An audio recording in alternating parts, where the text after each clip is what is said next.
magandang hapon sa inyong lahat. Ako po si RP Lazaro. Magandang hapon. At ito na naman po ako, ang inyong kaibigan, ang Kristiyanong manyakis, babaerong banal, palikerong tapat, ang hindi humihindot ng walang pahintulot, ang pantas na talipandas, ang abusadong host, Ka Dennis Reyes. Medyo may mga... Salamat sa mga nag-comment, ha. Well, apparently, mga nag-comment medyo they didn't agree with us. So, okay lang naman. Comment lang kayo. Wala kami binubura. We do not remove comments. Kung anong sasabihin nyo. Yeah lang, syempre, pag medyo acrid yung iba, masasagot ho kayo talaga. Either from Ka Dennis, or from me, or from somebody else. May ibang sumagot eh. May isa sabi niya, yan ang opinion mo. Okay. Tinawag tayong lolo. Tanga ba siya? Talagang opinion nga naman natin talaga pinag-uusapan eh. Opinion lang. Ibig sabihin, hindi mo napapack-check ang opinion. In the same way na hindi nyo rin kami mapapack-check kasi opinion lang din namin to. So, salamat sa nag-comment. We just hit, a few minutes ago, we just hit 800 subscribers. And ang bilis since we started in December. Parang, okay, ano lang ngayon? January lang. So, salamat ng marami sa mga nanood, sumubaybay. May abangers na tayo ngayon, apparently. Tandaan nyo lang pag nag-comment kayo, at tatanga-tanga comment nyo, i-call out ko katangahan nyo, pasensyahan tayo. The same way na pagkatatanga-tanga ko, pwede nyo sabihin sa akin yon. Oo. So, it diba? cuts both ways. Ako, I would appreciate it pag may nagsabi sa akin, pare, mali ka. Oo. Bakit? Kasi puta, maiisip ko eh. Saan ako nagkamali, mauulit ko ulit, maiisip ko, hindi pangit ang harapin mo ang kamalian mo. Oo nga. Di ba? Dahil hindi ka matututo eh. Hindi dapat sarado isip mo eh. Oo. Dapat talaga ganun. Kaya yung guest natin, si Alaric Darconville. Oo. Yun ang palaging puta, nagpapamukha sa akin pagkamali ako. Mahirap. At magkaibigan pa rin kami. Hindi kasi healthy yung walang dissent kahit saan, kahit ano pa yan. Kailangan talaga paminsan-minsan, mali ka, ganito. Tanggapin natin. Pero syempre, as far as opinions go, kung sinabihan kang mali ka, yun ang opinion mo, wala naman makakapigil sa'yo kung yun talaga paniwala. Ako hindi ko pipigilan. Pero puta, pag sinabi mong mali ako, kailangan i-explain mo para maintindihan ko. Pag namalo ka ng bata, ipaliwanag mo kung bakit. Hindi mo pwede yung masamang bata ka. Bakit? Di ba? Ganun lang din yan. Pwede ba yun? Dapat maintindihan niya kung bakit. And it's the same way that yun ma-appreciate ko. Dapat sabihin mo sa akin kung bakit. Para may learning experience at the end of it. Para may take away. Hindi yung basta nanakit ka lang. Na pagka mali ang opinion mo, papamukha ko rin sa'yo. Ganyan lang talaga. We are a marketplace of a free marketplace of ideas. Oo, sakto. And then we're trying to, syempre, kung si Meta nga tinanggal na yung fact-checking, hindi kami din. walang cancellation. We don't cancel each other out. Ano lang tayo, kwento-kwento lang. Yan. Kasi ako, like I said, yung fact-checking, the best way to fact-check is to present facts. Yes. Not to remove. Because freedom of expression yung pinakikailaban natin eh. Exacto. And it's a basic human right. May karapatan ng tao magsalita. Hindi mo siya right. dapat tanggalin. Yeah. True. Yun nga lang, dapat ipamukha mo pagkatanga. Di ba? Oo. Kung kayo ho ay malaya sabi nga ni Daryl Yap, malaya daw mag-file ng kaso, di siya din daw malaya ang magawa ng pelikula. Malaya ka din makulong. Pinag, di ba? Yung freedom of expression is never absolute. Siyempre, may boundaries pa rin niya. Ito na sabihin Nobody could stop walang po pwede magtanggal na sinabi mo. Yep, that's true. Pero hindi ibig sabihin, hindi ka pwede ipakulong. Lalo na kung naninira ka ng tao, naninirang puri ka, o nangaano ka na, nananakit ka na. Hindi dapat burahin yung sinabi niyang paninira. Pero kailangan, may responsibilidad siya. Pero, di ba, pagbayaran, yung paninirang puri niya. Which is ano, masingit ko lang, ano, naalala mo yung unang bits of the trailer na it was si Gina Alahar played Charito Solis daw. Charito Solis yung ano niya. Tapos nakakatawa yung suot niya sa buhok. Alam mo, Charito Solis, kung kilala mo talaga, halata mong bata pa talaga ng director na to eh. Charito Solis had wonderful hair. Yung ganun sa buhok niya, yung ano yun eh, role niya yun sa Okay Ka Ferico nung siya si Ina Magenta. Ay, so she had that sa on Okay her Ka hair. Ferico, palaging bongga buhok niya. Oh no, she had this thing in her head kasi parang yun ang role niya eh. If you look at old clips of Okay Ka Ferico, and people knew her from, at least the younger generation, knew her from those clothes. Ang episode ng Okay Ka Ferico, ang tumitira ng buhok niya, kung hindi si Fanny Serrano, sino to yung foreigner looking? Si David, what's his name? Yung patay na? Hindi David. Yung isa pa. Yung gwapo. Yung halos, yung kamukha ni Rick Sigreto. Di rin nila kilala si Rick Sigreto. David Cooper. Yung, James Cooper. Kasabay niya yung mistiso. Nauna si James Cooper bago David Salon. Yes, James Cooper. I remember him now, yung gwapo. Diba? Gwapong mistiso. Kaya puta palaging bongga ang book ni Manay Charito. Nakakatawa yung sinabi mo, Rick Sigreto, sasabi na naman ng media, sino yun? Yun yung yung sikat na artista na may singer na may BO, sumikat siya dahil doon. Kasi laging may baskil. Anyway, payo ko kung patay na yung tabat, sumulangit na if he. Sorry. Patay na. Patay na. But he was motorcycle accident. Sa Buendia, yung Buendia flyover yung ginagawa. Parang si Jay Ilagan sa motorsiklo din namatay, naalala ko yun. Jay Ilagan, paglabas ng village niya, magre-rent ng laser disc, walang helmet, nag-slide yung motor, pumalo yung ulo sa bangketa. Si Rick Sigreto, lumipad yung motor. Tumusok siya sa kabilya ng bakal, yung mga nakatayo kasi under construction yung yung Buendia flyover. Lumipad siya, tumusok siya ron sa dibdib. So, ang kinamatay niya, kabilya, nag-puncture sa chest. Wawa naman, hindi ka talaga bubuhayin nun. And if people can indulge us for just parang dalawa sila ng girlfriend niya eh. Oh, talaga? Na namatay. Oh, that I didn't know. I remember seeing Rick Sigreto sa Greenbelt dati, nanonood kaming sine, nandun sila. And people were that was in the 90s medyo a little past his prime na rin, but people were still recognizing him. I remember that. Yeah. Anyway, tambayan niya yun.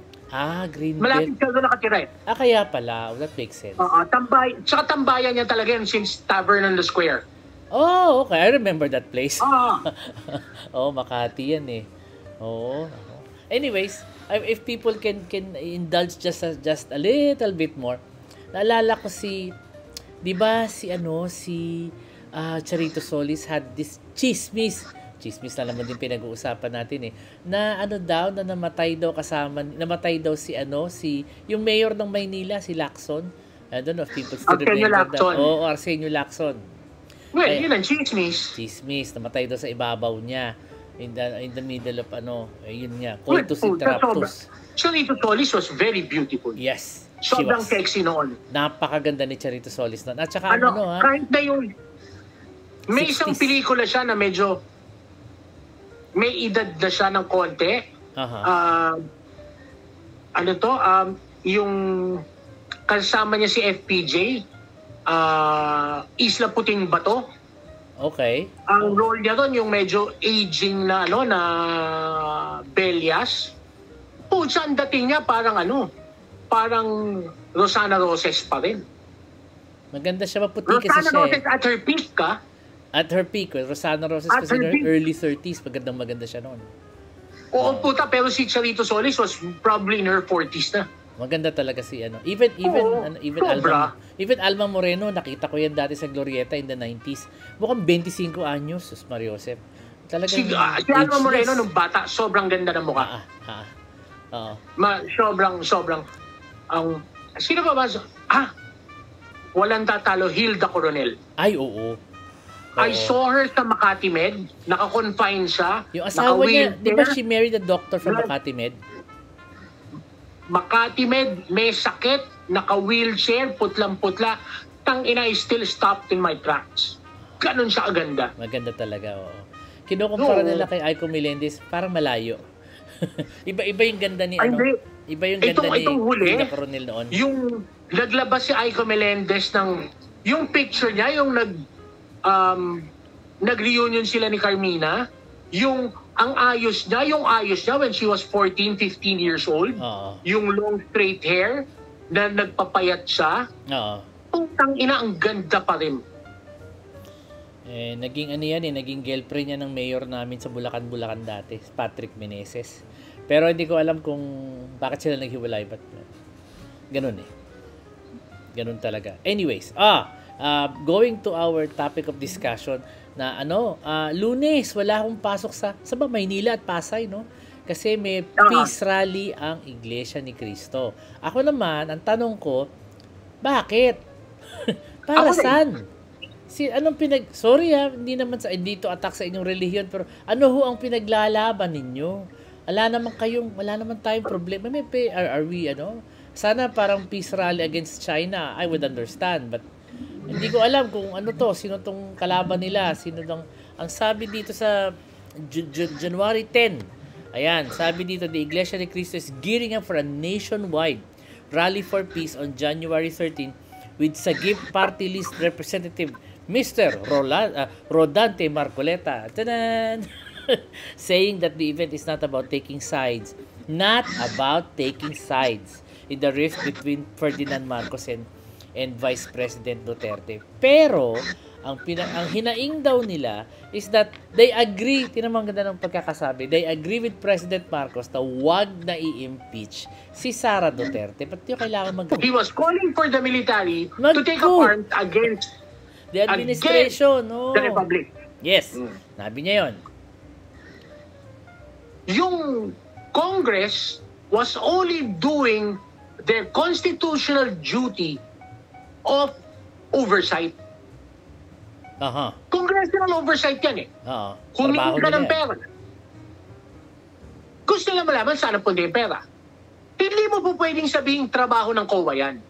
Trabaho lang ng COA. Trabaho ng COA yan, pero trabaho din ng Congress yan. Oo. Okay? Siyempre, kasi sa COA, bawal ang governance, ganun pre-audit. Talaga. Oo. Bawal ang pre-audit sa COA. And that was what Congress was doing. They were pre-auditing. Bago nila approve yung budget mo, gusto namin makita saan mo dinala yung lumang budget. Teka muna, ang sabi ni Marcoleta, gumawa siya ng statement at ito sinabi niya, there is no pronouncement from the INC supporting either Marcos nor Duterte. He said, I'm getting to that. Yeah. I'm getting to that. Ang sabi niya, what they are advocating daw is peace and the importance of unity. Ito nga sa'yo, puking ina mo. Unity. Kami ba, anong ginagawa mo sa amin? Tanga, puking ina ka. Ganito kasimple yan. Okay? Ginagawa nilang tangang Pilipino May pagkakasi talaga. Okay. Babalik tayo dun sa Congress. Congress was only doing its job. Okay? Again, yung investigations ng Congress, they were only doing their job. Tama. Ina-investigan nila kung ano nangyari talaga. Yung Quadcom yan. Di ba si Duterte nagsasabi, nung sinampahan siya sa ICC, hindi, dito nyo ako i-demanda sa Pilipinas. Okay. Ginawa ng Kongreso yung trabaho nila, inimbestigahan siya. Para kung may ipa-file na kaso. O wala. Hindi ba? Hindi ba palagi niyang sinasabi, kung wala kang ginawang kasalanan, bakit ka matatakot? Siya din may sabi nun niya. Sinabi niya rin yan. Di ba? Putang ina, iniimbestigahan siya, bakit siya natatakot? Bakit siya nag-iinante? Kung wala siyang ginawang kasalanan, wala siyang ginawang mali. Di ba? Lulutang ang katotohanan. Okay. Ngayon, yung may mga nakitang ganyan, katulad, inciting situation, si Sara, in fact, threatened the lives of the Virgin, the First Lady, and the Speaker of the House. Di ba? Yes. Sinasabi niya, conditional threat. Putang ina mo ngayon. It's either you threaten or you don't. But, at least, to give you the benefit of the doubt, mag-explain ka sa korte. Lahat sila kakasuhan. Yaan ang paggulong ng batas. Ng hustisya. Oo. Ihaharap ka ng justisya, ihaharap ka sa korte, ipagtanggol mo sarili mo. Tama naman. Oo. May kaso ka. Oo. Diba? Para patas. Oo. Yung sinasabi ngayon, part ng justice system and political justice system is impeachment. Yes, that's true. Okay? Yes. Dahil ginawa hindi kaayos-ayos. Ayaw na sa'yo ng Pilipino. Ayaw na nga. Proof of that is yung survey. The surveys, yes. 41% agrees to the impeachment. Yeah, with the impeachment. Yeah. A few years ago, that's That unheard would of. never Okay? happen. Ano yan? Okay? Unimaginable yan a few years ago. Let the system of governance run its course. Yun lang yan. Yeah. Nasa konstitusyon yan. Constitutional mandate yan. Yeah. Responsibilidad ng lahat ng electoral officials yan. Responsibilidad ng korte yan. Ngayon, pag sinabi mong rally for peace, wag na lang impeach si Tara, wag nang ganyan. Ano ibig sabihin? Di ba kinakampihan ka nga? Parang ganun yun eh. Pinagtatakpan nyo ang magabang Duterte. Tama. O putang ina nyo, bakit kami niloloko ninyo? Bakit nyo kami dinadamay ko? Pero ang tanong kasi dyan, ako naman, the question there is, bakit? Bakit sila kumakampi? Ano ba yun? Why are they, Look, okay. Definitely, katulad ni Marcoleta. Si Marcoleta. May mga interest yan. Okay, maraming chismis dyan sa likod. Share naman na isa dyan. Offline. Sige, Offline. Sige, offline. Comment kayo para malaman nyo kung ano yung iba doon. Juicy.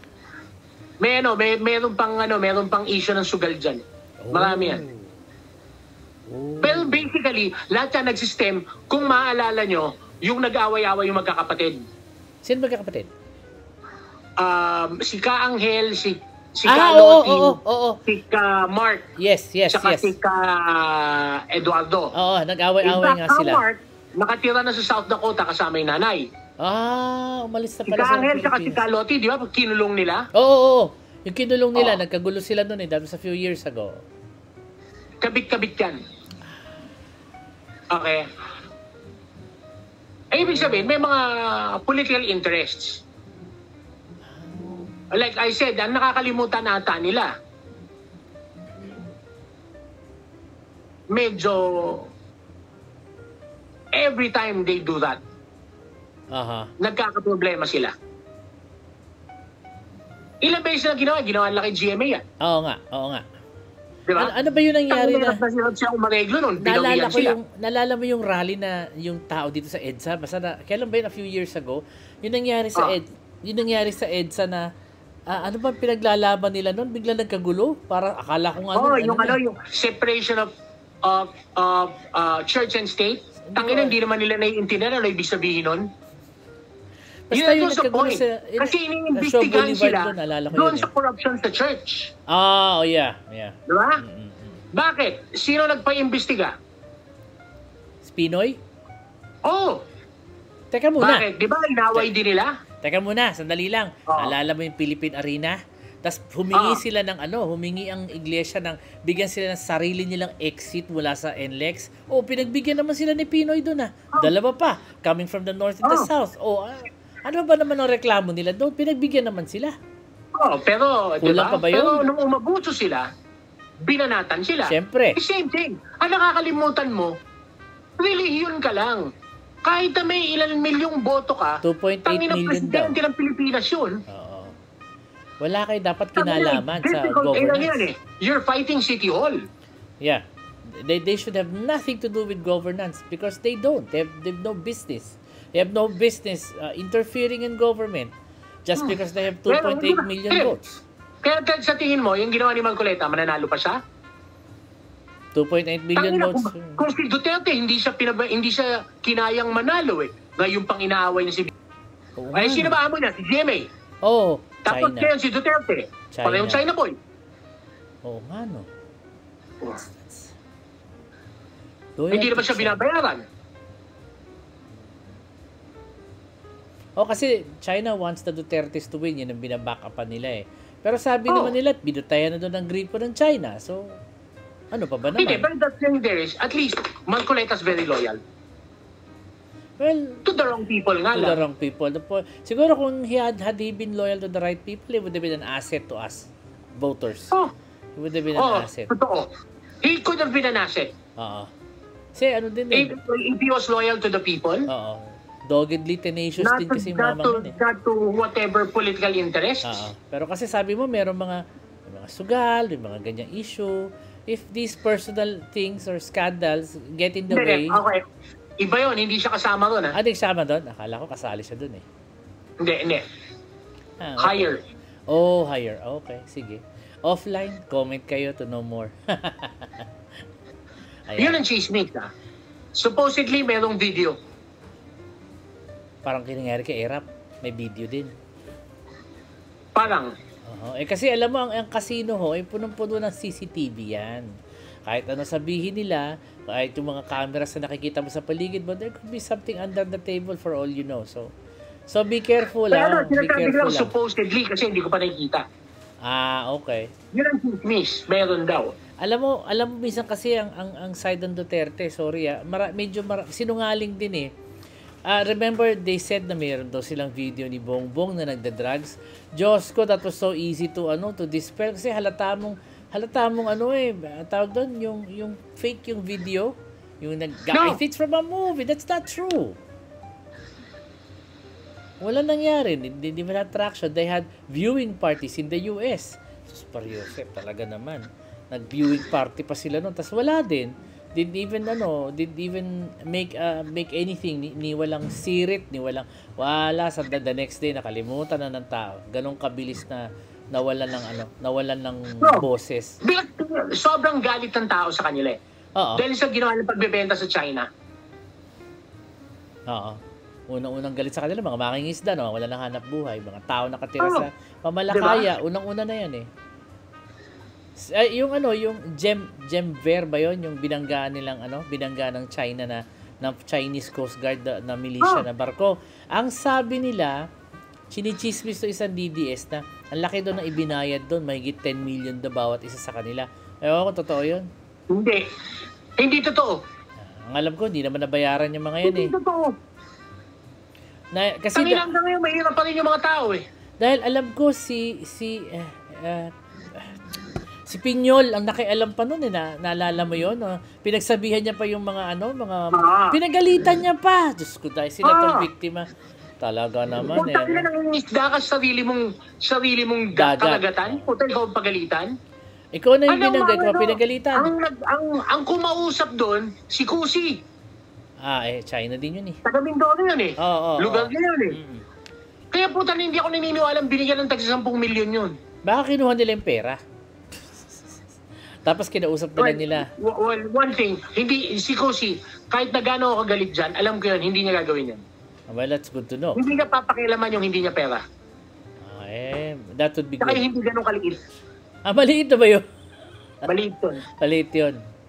Binayar doon ng 10 million ng China eh. So, hindi pala totoo yun. In the same way na may chismis na ibabalik daw ng China yung mga, di ba, there was this confrontation with may confrontation tayo dati na naputulan pa ng daliri yung isang sundalo natin tapos kinuha nila yung mga barel, yung mga certain equipment, inagaw nila. Ang sabi, chismis, may balak daw ibalik, kaya daw magkikita-kita daw sila, mag-uusap-usap sila, ibabalik daw nila at babayaran daw nila yung naputulan ng daliri. Sana totoo. Chismis yan. Well, sana totoo. The harm has been done. Kahit na isoli nila yon, kawalang yaan yung ginawa nila. Oo naman. Kaya nga, diba? Kaya wag ko kayo kakampi sa politiko na maka-China. Speaking of which, si Camille Villar ba malakas o hindi? May nagtatanong malakas yan eh. Palagi may baong boto yan. Pero The Villars always have vote. Pero yung bata, nakakalimutan ng tao, kilala eh. Manny Villar ran for president and almost won. Almost won, yes. Diba? Almost. Hindi nila binitawan yung mga taong yon since 2010. That's a long time na That's a long time to take care Kaya of hindi people. sila matatalo. Hindi na nakakalimutan ng tao. Pagdating sa ground, bumaba ka sa ground, hanggang ngayon, buo ang mga chapter ng nasyonalista. Loyalista and nasyonalista, they may be few, pero they're always enough. Ping Lacson, pasok? Ako, boto ko yan. Pasok yan. Ping Lacson always have enough votes for Senate. But he's running as an independent, mind you, ha? Independent siya. Well, posibleng mapilayan, pero pasok yan. Palagi may sapat na bote yan si Ping Lacson. Lito Lapid. Yun ang tingin ko sa kanya. Lito Lapid, tsaka Bong Revilla, lagi number 1 eh. The lower ranks ngayon. Pero pasok yan. Pasok pa rin, ha? Bong Revilla and Parang si Lito Lapid. Lito Lapid. Ay, parang si Ping Lacson, hindi niya kailangan ng partido. Panalo yan. Seryoso ka doon? Hindi kailangan mga kampanya niyan. Just because siya yung supremo sa probinsyano, mananalo, ganun na lang ba yun? Since the 80s, ang image ng tao sa kanya, tagapagtanggol ng api. Sa pelikula niya. Pero in fairness, kay Lapid, sa totoong buhay, totoo yun. Ewan ko, may natulungan. May kwento yung Marami ba natulungan? May kwento yan, dati yan, okay? He was passing through Kalumpit. Bulacan. Okay, Bulacan. Pabalik ng Pampanga, governor siya noon. So, kumpleto yung yung convoy niya. Hinarang sila ni Monching Pagdanganan. Mayor ng Kalumpit, kapatid ni Obet, governor. Okay. Nagkasagutan. Binunutan siya ni Obet. Ni Monching. Tinutok. Inagaw yung 45 harapan tsaka sinampal si Monching. Wow. Wow. Nakatutok sa kanya kaya inagaw sinampal. Putangin. Wow. Tangin na ganun kabilis sumama. Tapos sa kanya tinawanan. Sa kanya pinauwi. Ewan ko, sa totoo lang, sa Bulacan maraming... Palaging mabait yun. Tiga Bulacan kami, pero daming milagro nangyari doon. He's very nice. He's down to earth. Makausap mong personal. I love the guy. Walang ka-ere-ere. And very siya. Alam niya kung meron siya, wala. Yung... But he's a naturally good guy. Just wanted to mention, may isang comment dito an hour ago. Ginagawa daw natin usapang bangag. medyo bangag ginagawa sa soft drinks. Ito daw ginagawa natin, usapang bangag daw. Bangag lang sa kasiyahan. Bangag sa soft drinks. Ay, di bale, sasagutin ko yan. Guys, sabi ko sa'yo, para pag sinagot kita, wag kang iiyak, ha? Teka muna, totoo ba itong kapatid ni meron daw half-sister si Bongbong na tiga Australia? Totoo ba to? Is that even true? Yes. Oh, that's true. That's true. He does have... Nasa news na yan. Nasa news nga, Australian half-sister. Na, it's not the in-flight brawl I'm interested in. Ang pangalan niya is Annalisa Josefa Cor. Yeah. Anak ni Marcos. True. And she's very successful. Anak ng matandang Marcos. Anak ni Fergie. Oh, yeah. They're not hiding it. They're not hiding it? No. It's just that nobody's talking about it. Yeah, sa politiko ko pa nabasa eh. Kailan lang ito Luma na yan? Kahapon lang lumabas yung storya na meron Luma na yung article na yan? No, January 10, 2025. Kahapon lang. Oh, that's a rehash.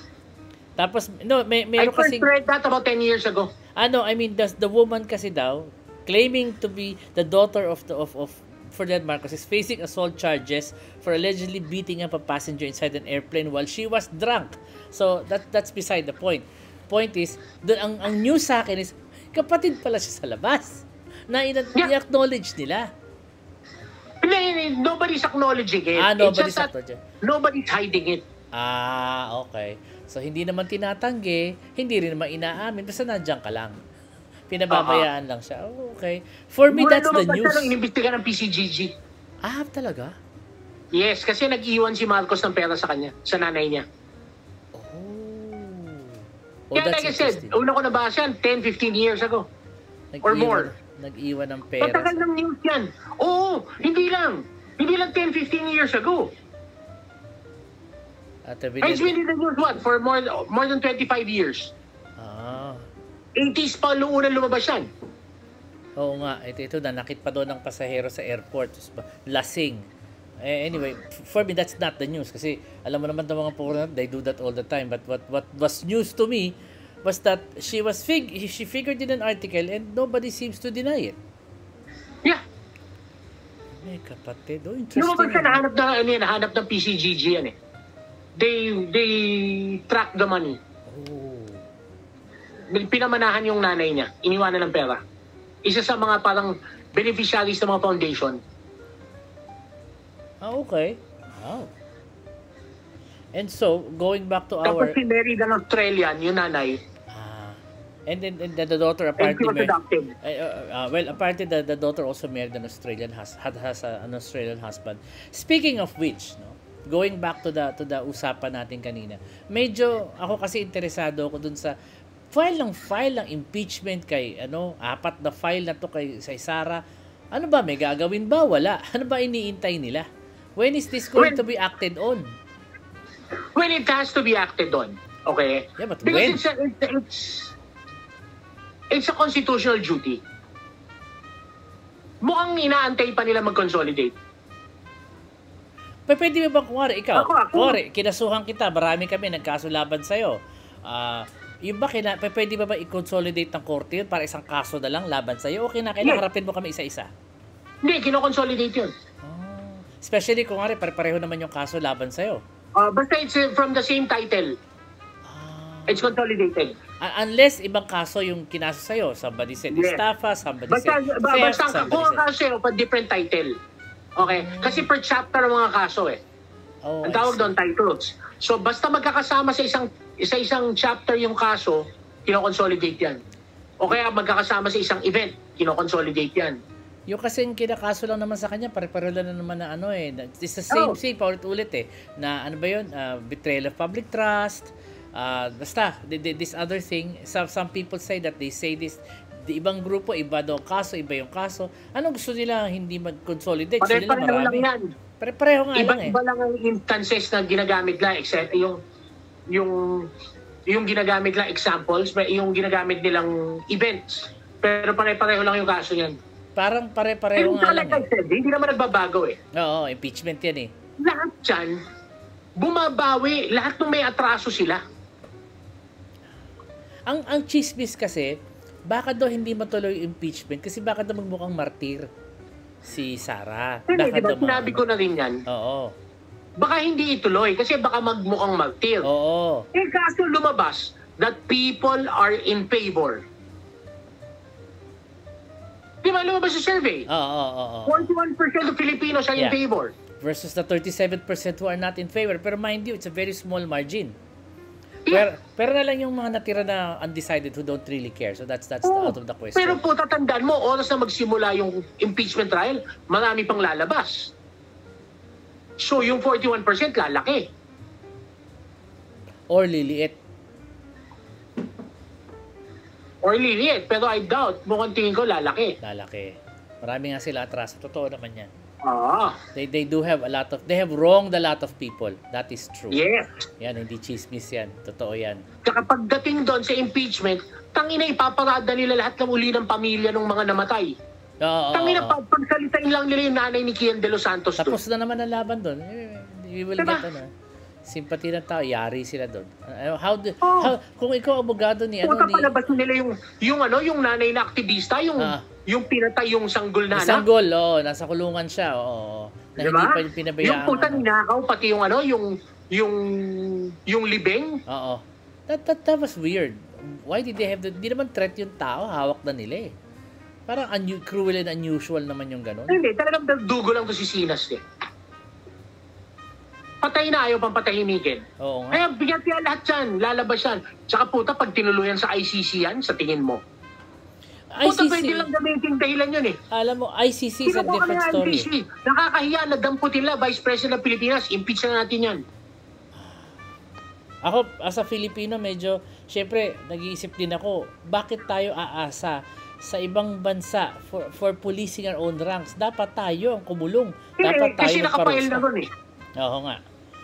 Tsaka tandaan mo, karamihan ng Pilipino ang tingin dyan, tangina, pag dito ginawa yan, maluluto yan. Eh kung yung mga binay nakalusot eh, sentensyado na yung dalawa, yung mag-ama, lusot. Lusot, oo, nasa dyaryo ng isang araw. Ibig sabihin, tatakbo na naman yun. Puta kung gano'n na nangyayari, sa tingin mo may naniniwala pa sa ano? Sa batas sa Pilipinas, sa hustisya? Wala. Kaya mas gugustuhin nilang puta, dalhin lang sa ICC yan. Para doon maluto. Oo. Medyo hilaw nga hustisya sa Pilipinas. Ako gano'n ang tingin ko. Sila lang naman na nagsasabing dito ay sa Pilipinas eh. Bakit? Kasi alam nila pag dito kayang lutuin. At yun din ang alam ng Pilipino. Pagka dito ginawa yan, kaya nyo lutuin yan. Kaya putang ina nyo, doon na lang kayo. Tanggalin na natin yan para putang ina hindi nakakaya pag dinala sa sa Hague. Oo. Pero kasi nagsabi si Presidente na in his former statements na he doesn't agree with it daw. Mga ganun salita. Siguro, looking at his own example. The thing you have to understand about the President, he's not very controversial. No, he's not. And he's also not very... away from... very unlike si Duterte na talagang confrontational. And he's very conflict-averse. Yan ang tawag sa kanya ng mga tao. He's a very conflict-averse person. Pero pag nandyan na yan, yari ka. Hindi na hahalangin yan. Bagay. Pag nandyan na nga naman. Tangina, ganun din ang ginawa niya. Putang ina, yung pala nakapag-imbestiga at nakaalis na yung ICC. Oo. Di ba? Oo. Tangina, bit-bit na yung mga witnesses. Oo. Hindi may ikipag-cooperate sa ICC. Puta, ayun no, nakaalis yung Matubato. Oo. Nasa Dubai. From Dubai, hindi mo alam saan napupunta kasi undisclosed location doon. Yung pala sa Europe. Alam mo bakit dumaan sa Dubai? Flight, change plane. Hindi, kakamustahin si Harry Roque. Uy, alis na ako, ikaw, pauwi ka na. Kamusta ka na dyan? Ikaw na susunod. Ako College Schadenfreude. College Schadenfreude, okay? Pero putang ina, gustong-gusto ng Pilipino talaga, putang galit na galit sila kay Harry Roque. Oo nga. Ako lalo na. Alam mo, kasi diba, sobrang, nung presidential spokesperson, sobrang bastos yan. Alam mo, he used to be, I saw him. Kung ano pinagagawa, para talagang, wala, hindi nyo kami kaya, we're above the law.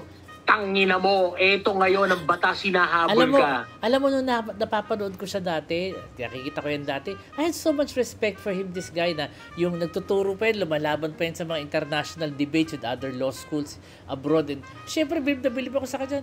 Talagang, nawalan ako talaga ng gana. Bakit ito naging ganyan?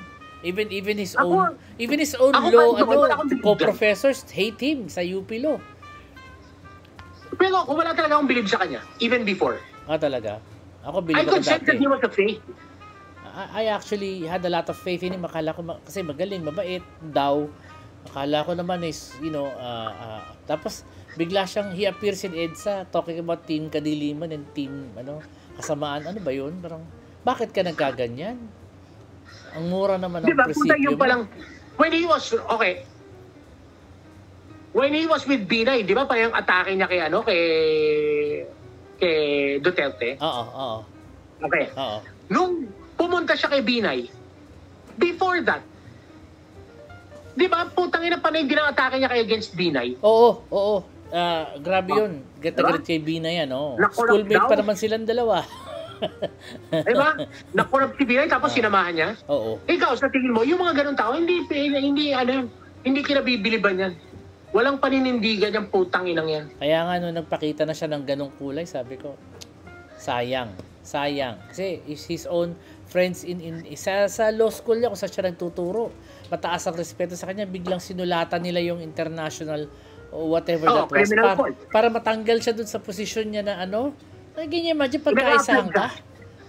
Nag-apply ka country representative. Tapos pagkaisahan ka ng sarili mong colleagues na wala na talagang respeto sa'yo. Ano ba yun? Well, ganun talaga yan. You reap what you sow. Oo nga. Oo nga. Kaya huwag kayo masyadong gahaman pag nasa posisyon kayo. Babalik ko sa mukha Diba? niyo yan. Lahat ng mga Kasalanan yan, niyo. babalik ka sa mukha mo yan. Oo. Oo. Kasalanan niya. Wala naman siyang pwede sisihin eh. True. To yan. Ay, nako. Anyways, okay. Last question.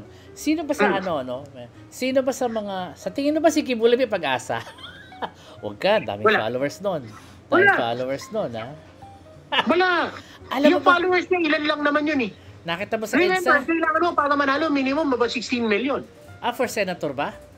Yeah, 16, wala siguro 16 16 million. million votes. Malabo yun. So, sa tingin mo, si Marcoleta, kahit bumoto lahat ng iglesia sa kanya, 2.8 abot na lang 16? Wala. That's why 2.8 he million lose. lang. Yeah. Yung alam mo, if you go by EDSA, if you pass by EDSA, ang dami niyang naiinis ako kasi makikita mo yung mukha niya para sa Diyos at para sa Pilipinas. Ang mukha niya tas para sa Diyos to, para sa Pilipinas. Ano ba Paano yun? naman kaya lukuhin ng Pilipino? Wala na, booking na siya eh. Ayaw lang niya makulong. Ayaw lang niya makulong. The guy is just evil. Tangina yung, naalala mo yung mga pagka nakatambay ka sa mall, may lalapit sa'yo na bebenta ka ng ballpen o candy or whatever, chichirya para sa church. Sila pala May yun. sulat pa. Tangina church niya yun. Oo.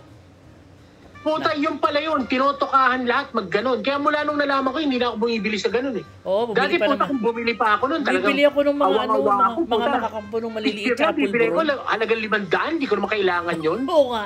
Napabili ko nun eh. Naawa ako dun sa bata kasi pang tuition fee niya daw. Sabi ko, kawawa naman. O sige, ito 200 isang balot Yung pala na parang kay Kibulo yun. Ay, Kibuli pala napunta. Hayop na yon. Bumili ako ng, diabetic ako, napabili tuloy ako ng mga makapunong maliliit, 200 isang balot. Bigay naman ako, awa ako. Skuday. Ay, nako. And, ito pa. Si ang inyong manong sa Senado, yun na nakalagay sa EDSA. Si Chavit. May pag-asa ba yan? Parang labo din yan eh. Ay, hindi. Ito kasi okay. Si Manong Chavit, best friend ng tatay ng asawa ko. In fact, nung burol ni Daddy, nagpunta yan. Okay.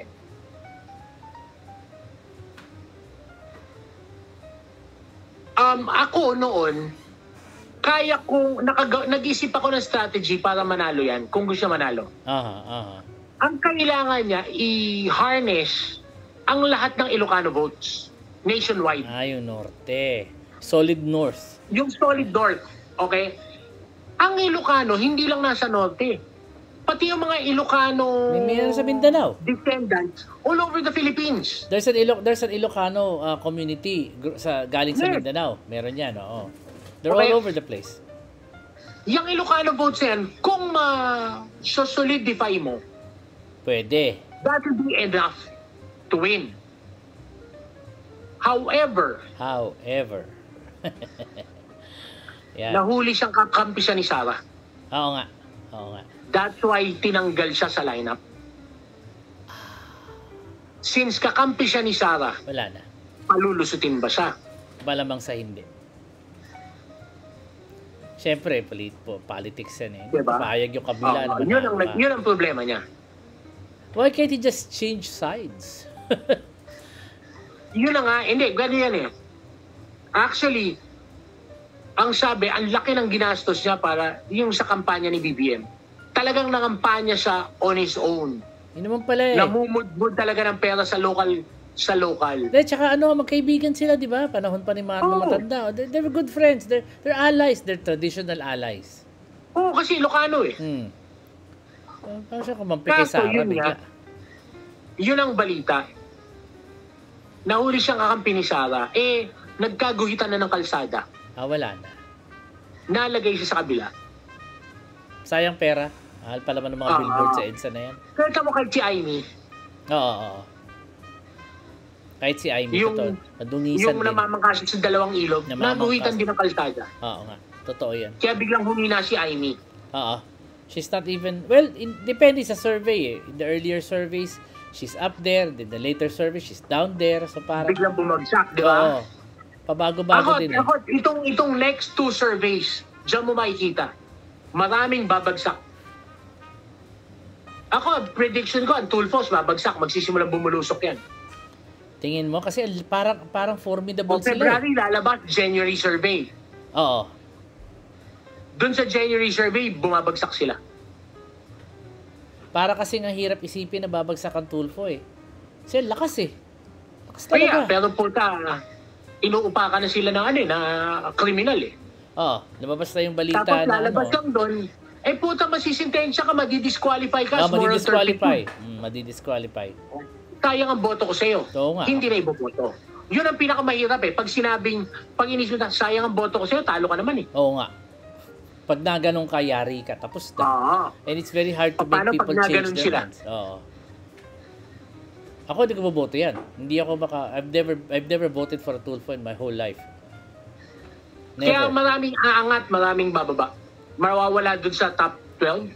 So, Dami yan. maaga pa. So, too early Maaga to say. At Sapagkat yan ang pinakapaborito ko sa lahat, yung kandidato ngayon ng PDP laban. Sino? Lahat sila.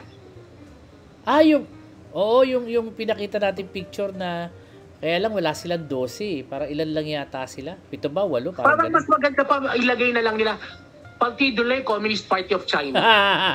Tango na partido, ano sila eh? Puro lahat kandidato ng Chekwa China. yun eh. Diba? Meron pa isa doon na hindi ko kilala Puta, eh. meron bang maski isa ron na makapilipino? Wala. Wala. Kaya yung mga kandidato ng PDP laban, puta, kandidato ng China, dapat yan ang suot nila pula. Pula na mayroong star. May star. Oo. Diba? Tanginan dapat ang nasa likod nila, Mao Zedong, yung mga ganun. I love Xi Jinping. Mga ganun. I love Xi Jinping yung mga yan eh. Oo. Puro nga pro-China. Baka China nagpupondo ng kandidatura nila. Di kaya? Di malayo, ano? Who knows? Daming pera eh. Daming pera, oh.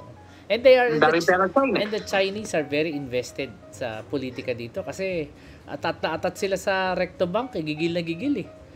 Oo. Gusto nilang kunin That's why yung natin eh. they dapat i-purge lahat yan eh. Ah. Yan sila, yung nasa Senado, sila Robin Padilla, i-purge Oo. dapat yan. Oo, pero hindi pa graduate eh, tatakbo pa They ulit do yan. not represent the Filipino interest. They do not. They do not. They do not. They do not represent. They represent their own interests. Obvious ba? And They the represent Chinese interest. The Chinese interest. Diba, putang ina, pinagalitan nga yung Coast Guard. Oo. Puta silang dalawa ni Bato. Well, at least kay Robin, wala kang aasahan eh. Oh, wala namang alam yun eh. Pero si Bato, puta pinag-aral sa academy. Oo. Tapos siya, graduate yan. Naging PNP. Oo. Tangina tapos kampi ka sa China. Yun talaga, nakakasama Diba? ng loob yun. Oo. Oo. Si Robin, May ano okay yun, na lang, bobo naman talaga yan eh. Walang lusot yun. Alam mo, nung nanalo si Robin, ako talaga parang out of left field. Paano nangyari yun? Takot-taka ako dun eh. How in God's name did that happen? I didn't even see him campaign. Ay, alam mo naman ang election, may Sorpresa. mga milagro. Siguro nga, isa yun sa mga milagro ng eleksyon. Sana walang milagro mangyari. Sana. Nagdasal. Malamang yan puta, nagdasal yan sa Fatima. Sa Fatima Kaya ng may China. milagro. Fatima ng China, kaya na may meron. Ewan ko ba dyan. Anyways, yes, and we have finished the hour. Yan. At wag ho kayong wag ho kayong mahihiyang mag-comment, no? Kasi medyo usapang bangago minsan. Pero nag-enjoy naman kami. Ganun lang, okay lang yan. So, yan, comment ho kayo kung meron kayo. Gusto nyo malaman yung chismis, so comment kayo. Then, offline. Ayan, sige. Anything else ka, Dennis? Wala na naman. Okay. Wala ka ng tanong. Wala na nga. Ako yun lang, iniintay natin. Monday na tayo magkikita ulit. So, our next podcast will be Monday. So, we'll see kung sa weekend kung tinati ko nung mangyari sa Maynila. Peace rally daw eh. Peaceful naman daw eh. Putang inang peace rally yan. Peace daw. Tayo pa inuulol. Tangin na yung support of Duterte yan. Puta pagka ganun. That was it. Diba? Kaya kumunta. How can there be fucking peace without justice? Yes. That's true. Diba? That's true. Oo. Huwag kayo kumampi sa berdugo. Huwag kayo kumampi sa tao nagtinda sa atin sa labas. Sa incheck. Wag Ang naman. lukuhan yung putang ina, pinagluloko lang tayo ng mga putang inang yan. Wag yung damay din yung mga tao na sumusunod lang sa relihiyon eh. Pinupolitika nyo pa. Minsan yung Eh, mga ganun talaga. Tanga-tanga sila eh. may mga sarili na mga opinion yung mga yan eh. Diba? Walang ganunan, no? Walang ganyanan. Dapat Hindi, ganun talaga yun. Ayun nga eh. Tangaw. Anyway, kawawa. Huwag kayong avoid Pasay and Manila on Monday kung maiiwasan nyo. O kaya umabsent na lang kayo para hindi kayo walang pasok. Ayun, Well, at least yung mga bata. yung mga bata, huwag na sila makigulo doon. Huwag na kayo maabala pa. Ayun, sige, ako po si RP Lazaro, nagpapasalamat sa inyo. Ka Dennis Reyes ulit. Maraming salamat sa pakikinig. Maraming salamat. Sana high blood din kayo sa mga sinabi ko. Inom muna kayo ng Lipitor bago kayo manood. Maraming salamat at see you Monday. Maraming salamat. Thank you. See you next time. See you next.